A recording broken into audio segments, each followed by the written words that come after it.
This is the official unboxing video of Chad's Lavender Wild Orange Sweet Almond Honey soap. This company needs to work on the naming. That's just a lot. Lavender Wild Orange Sweet Almond Honey. But the packaging is very nice.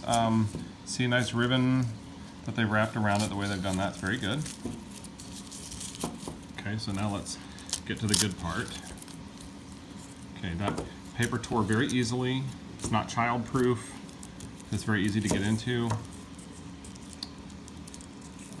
Appears to be taped shut. Hold on.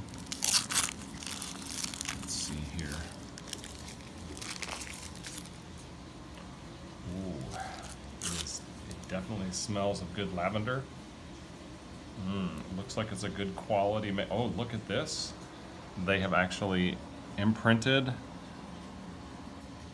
a sunshine or some other diagram onto the soap. It smells so good. I think you're really gonna enjoy this soap if you get it. I would give it 5 stars, and I haven't even tried it yet. So I may lower my rating once I actually use it. Smells really good.